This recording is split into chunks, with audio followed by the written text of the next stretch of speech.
We are on, Brian. Welcome, everybody. It's Brian Terrian from the Disability Digest. I was just about to say welcome to our Wednesday live because I'm so used to doing these on Wednesday, but it's not. Today is an improvised version because of my schedule. I'll blame it on my son. And I do see that there's a comment out there from a member. We will be back at our regular scheduled time next week. So wanted to make sure we had the opportunity to connect with you this week. So here we are. And Jam is with us today. Thanks for joining us, Jam. Of course. Good afternoon, everybody. Philip Price is with us in a limited recovering from COVID capacity. So good to have you with us, Philip. Glad to be here, y'all. Yeah. So for today, I am going to update you folks on some of the continuing disability review statistics that have come out to make you aware of what's going on. And for those of you that don't know about a continuing disability review, that is when you get your benefits approved. Most of you are subject to ongoing reviews. So we will dig into that. Also going to take some time to address your questions. You can type your question in the chat box. Oh, in a little while, I will open up the phones. I just got to remind myself to do that. So you can actually call in and speak with us here to get your questions answered, right? So first things first, I am going to share my screen, and there's a question that I just wanted to cover with people. And that was, that's this one here. I'm going to start with the CDR information. Philip, this is from your group. States, my husband has been on SSDI for end-stage kidney failure since he was 20. Nothing has changed, but this week we received a letter saying he's healthy. And they're taking him off of benefits at age 50. So he's been on SSDI for 30 years. Anyone else experience this? Well, I have a few comments on this. I mean, usually you receive notification in the process, you have a review process, you fill out some paperwork, short form, long form, you send it back in. That's not communicated here. People do get a notification, and perhaps they did and they're not stating it in this post, or they got it and they ignored it. And if you do receive it and you ignore it, then that could end up in something like this. So a few things here. Make sure that you keep your mail read, up to date. Pay attention to stuff from Social Security if you're a disability recipient, because you are subject to these reviews. Now, this situation certainly is unfortunate. Somebody's been on benefits, hasn't worked in a long time, and I'm not going to get into all the medical thing, but there are certain conditions that Social Security views have the possibility for medical improvement. And those are the ones that are going to be more likely to have reviews and frequent reviews. An example of that could be, if somebody had cancer and they're going through treatment, and they're expected to have their cancer stabilized, or if somebody had a stroke and they're going through rehab and they'll get their mobility or their speech back, but it might take 18 months. Things like that are definitely higher on the scale. So before I get into the statistics on this, either of you have anything to add to this Angela comment? No. No? So I'm going to put up on the screen next, and Jam, I'll put this in the next link in chat so that you can circulate it around. So this page right here is from Social Security, and it answers a common question that people have. Like, I haven't had a review. I'm going to get a review. When is my review? Right. Um, Or and they also ask, why am I getting reviewed every 3 to 5 years? yeah. And the the structure for the reviews is on this page, and there's medical improvement expected are the ones that are going to have the higher probability of a review. Um, Medical improvement not expected. These are individuals that are like permanently disabled, are not going to be scheduled for a review. And then MIP, medical improvement possible. So I haven't paid close enough attention to those that we work very closely with to watch the awards come through to see which ones are, which ones are not. But what I do look at, and I encourage you to do this as well, is this variation of this information is in your award letter.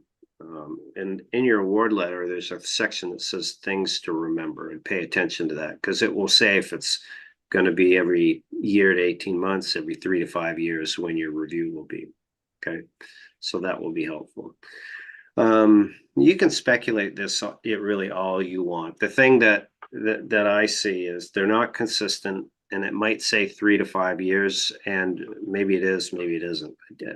I don't know. One thing that I do know, I'm going to share the statistics with you in a minute, is the trends for these are obvious. They are going to continue, or they have been continuing to increase. Now, just I'll mention again at the end of the show, next week, we have attorney James Mitchell Brown will be here, and he is our like resident expert in many areas of Social Security disability. He's been doing this for like 43 years, but he is very well versed in continuing disability reviews. So make sure you tune into that next week. We're just going to basically dig into some of these questions a bit deeper, and you'll have the chance to ask him directly. So heads up on that. Mark your calendar. All right. So then the next thing, before I get into the statistics, this is the next link I'll have, Jim, I'll share with you, is this is where the latest statistics are if you want to download them. What I'm always apprehensive to do is just share information with you that's not supported by anything. And I don't know if this bold text can you read that on the screen? Are you able to see that? Yes, I can. Okay. So I'm going to go through this. This is the latest information from Social Security on continuing disability reviews. So keep in mind, in the big picture, there's around 9 million Social Security disability recipients. And in 2022, because they haven't released 2023, they probably won't until like this time next year. But they reviewed 1.5 million of the estimated 9 million of disability recipients. So that's like what, 18%, something like that. Little real rough math. And what that shakes down to is 125,000 of those were terminated. The benefits were terminated. So it's been in the 125, 140,000 range when I've looked at these statistics from different reports. But an interesting thing that I see here is if you get a full medical review, well, let's just back up a little bit. So the process in general works like this. If you're going to get a continuing disability review, you receive a letter. It would either be a short form or a long form, and you fill that out and you send it back in. That's this over here. That's the 1.5. Then if they look at it and they say, well, you know what, we need to do a full medical review on this, that's the 583,236. And if you look at those that are terminated that don't successfully prove that they should continue their disability, it's 125,000. So what's that, like 25%? Real rough math. 23% maybe. Somebody wants to do the math for me out there? Have at it. So if you get a medical review, you really need to like make sure that you're on your game. Because the percentages of those that are not passing the medical review are the 125,190. So those are the recent statistics and what's going on. Now, if we go back and look at 2021 totals, there was 117,000 that were terminated. Go back to 81,000 in 2020. So these were, in my opinion, COVID influenced. And then back here was 146, and then 188,000. So if we take the COVID out, because Social Security, most of it was operating on a very limited capacity, and they weren't able to, one of the things that they weren't able to do successfully was the same volume, then, we're looking at 125, 128, but the number of reviews here are solid, 1.5 million. So I don't see those going away. So I hope this is helpful. Listen, this isn't a scare tactic for people. I mean, if you really break it down, those that are losing their benefits is like around 1% of the disability recipients. But what my effort here is to make you aware, and there's things that you can do and that you can learn from us for free that will help you protect your benefits, ensure your benefits. That's why we're here every week. That's why we have over 1,000 videos on our YouTube channel. That's why we provide the membership. When you come in, you complete your profile, you get access to information that will help you understand what you need to do wherever you're at in the process. Now, to help you and to support this, like how to prepare and pass a CDR, if you search the YouTube channel for the keywords CDR, you'll find 4 segments of a 10-segment course that we did with attorney James Mitchell Brown.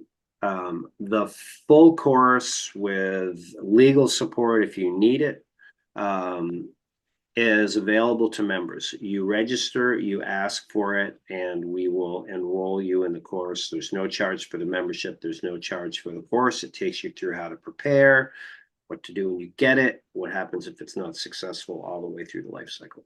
Okay. That is the CDR section. I have one other item that I wanted to go over in this group here, this question. Okay, here's one. This question says here, I got my first denial.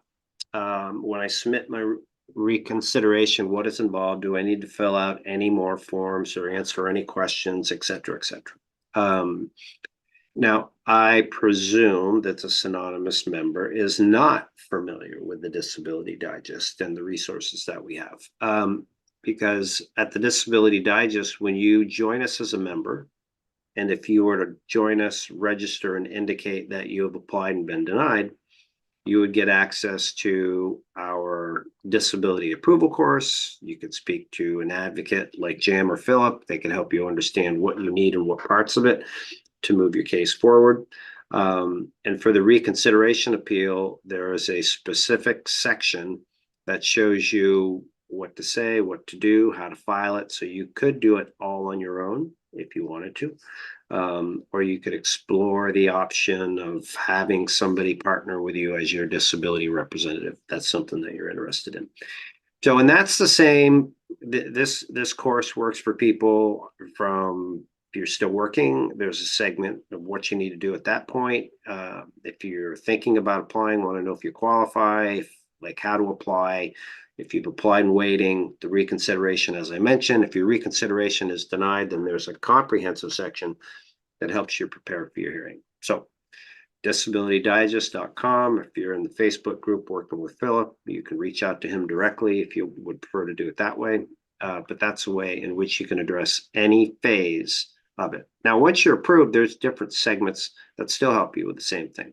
We can help you solve most problems. One of the ones that's the very most difficult, and I see questions that we're going to take here in a minute, is housing. Of course, that's a tough one to solve. So let's do this. There's a few questions, Jim, that were entered into the text. So let's take a few of these, and then I'm going to open the phone lines for folks. You can call in. You can ask us your question directly, but and so let's do that for the next step. Okay. Can you start with the first one, Brian? My screen is black. I'm sorry. Oh, you're not able to see it? Yeah. How unfortunate. Okay. Philip, somebody wishes that you're feeling better, hopes that you're feeling better. That's nice, disabled officer. Okay. I haven't done this in a while. This is kind of fun. All right, let me go back up here. Can I apply for food stamps if I'm receiving a disability check? Yes, no, maybe. Yes, you can. With Social Security disability, if you're doing a job like substantial gainful activity, working for somebody and getting paid $20 an hour, then that type of income will impact your benefits if you go over the allowed amount. But food stamps and other non, SGA or work-related activity items,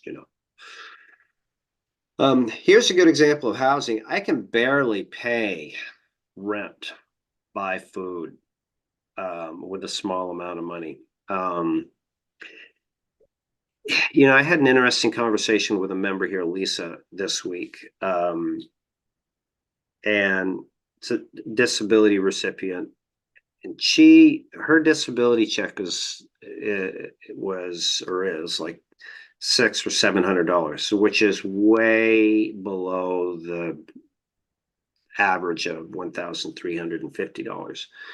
But she did one thing that has paid her dividends. Is early in the process, or before she started to apply, she bought like a house, so she's got low to no housing expense. And so there's this really interesting conversation that's out there, like, should you own a home or should you rent, or what's better? And if you're on a fixed income and you're having a hard time paying rent, it's not possible for you to buy a place. But I really don't have any answers for housing. I'm just kind of throwing this idea out there that I'm currently don't own a home, but I'd like to say, all right, well, at some point in time, if at least I own one again, God forbid something should happen, then you have one thing taken care of, and the landlord, they sell the building, change the rent, or eminent domain happens, then at least you've got a place. So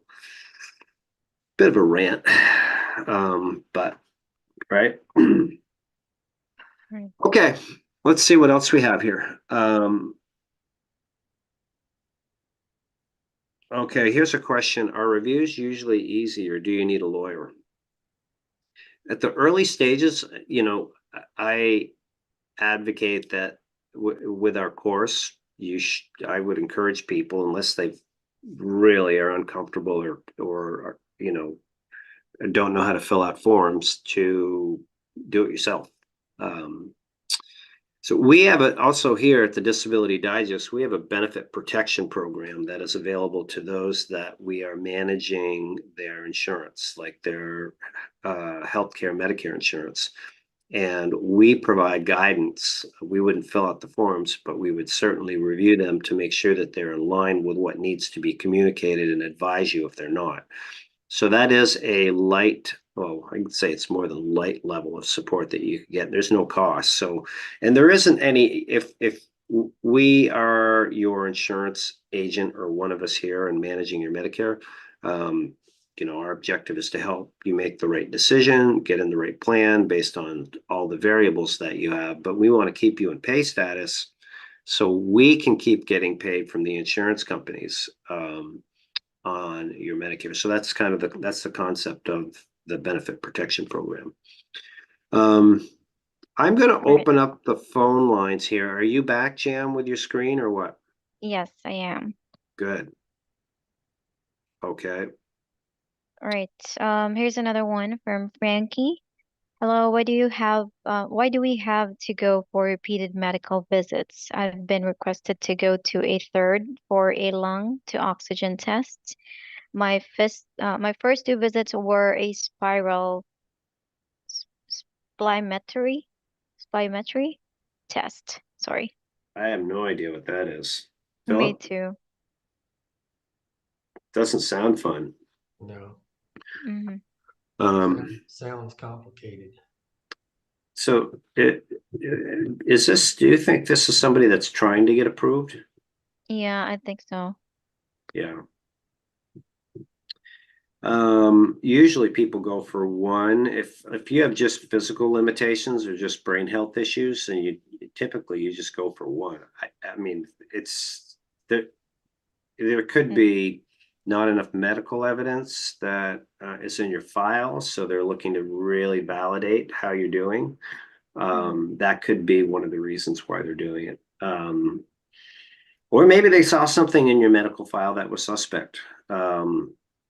I don't know. I also know that the younger you are, the more that they're going to scrutinize you. So I'm just kind of spraying out some possibilities. I don't, based on that limited amount of information, I don't have any certainty of it. So, can I open up the phone lines, Jam, and then we kind of see if we can bounce back and forth? Yeah, sure. All right. So for those of you that would like to call in, we'd love to hear from you. And call in, and it could be with a question that you have. Hopefully it's about something we can answer in our area of expertise. Or if you have a success story that you would like to call in, maybe you've used something here or you've learned a tip that could be beneficial to others. And what we are going to do with those that call in is we will take down your cell phone number, hopefully if you have it, and then we will at the end put you in our spinning wheel and give away some prizes at the end. So I'm going to open up the lines here. The phone number is on the screen. It's 844-202-5609. And we have Sunny calling in.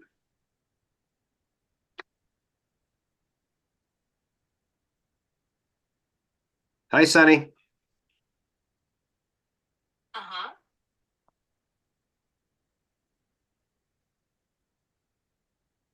I need to fix the sound too. I'll do that. So Sunny just tried to call in and we had a little technical issue. So let me just sort that out. I'm new here, folks. I'm trying to get this. All right. While waiting, Brian, do you mind Yeah. answering a question No. from the comment? Yeah. Okay. Here's one from Dwayne. Do you think I will get another review now that I am 63 going on 64 and became a widow 8 years ago and I was reviewed at age of 58? Boy, that's a tough one. That's a crystal ball, which I don't have. It's possible, but it's less likely. That's what I would say. The closer you are to your full retirement age, the less likely you would be, which is a point that I didn't mention last time. When you cross that full retirement, you're outside of the jurisdiction of the reviews, and also the earnings limitations that you have as a disability recipient. Yeah. Okay. Right. From Elizabeth, emphysema is degenerative. Slowing it down is key and hard. Hope I never get a notification Mm, mm. statement. Mhm. Well, Two ways to look at that. I encourage you, you can't control the uncontrollables, but I just tell people to be prepared. If you're prepared and understand what to do, then that will hopefully put your mind at ease. Yeah. Right. All right. I'm going to open up the phone lines here and see if Sonny or another caller would like to call back in. And the number's on the screen, 844-202-5609, extension 15. If you just called in and you didn't get me, then just call back because I won't be able to check like voicemail and see you call. So the line is open. All right. Let's see how we can balance these, Jam. You have another question?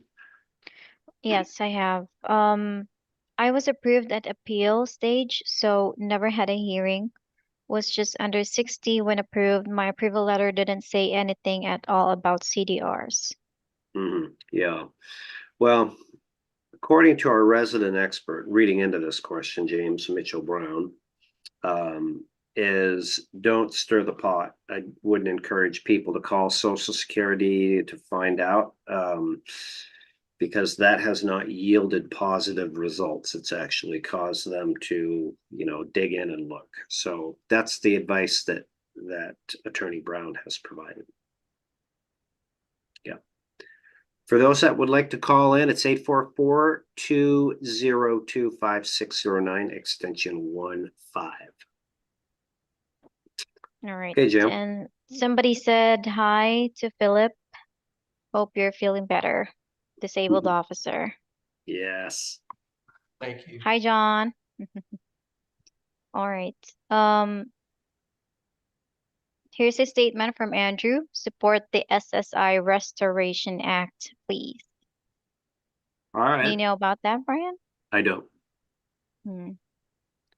Okay.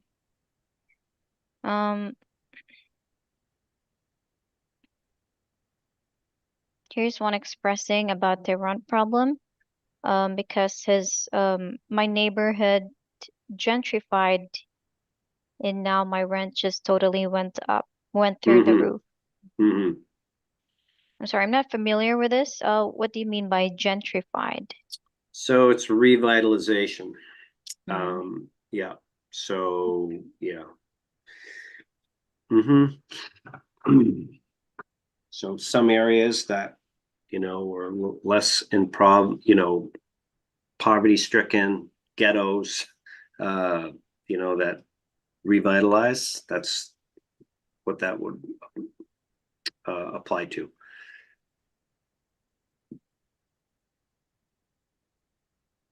All right. So here's one from Elizabeth. Disability through my lungs, but I have had 2 strokes. Would that make a difference in review if I called for one?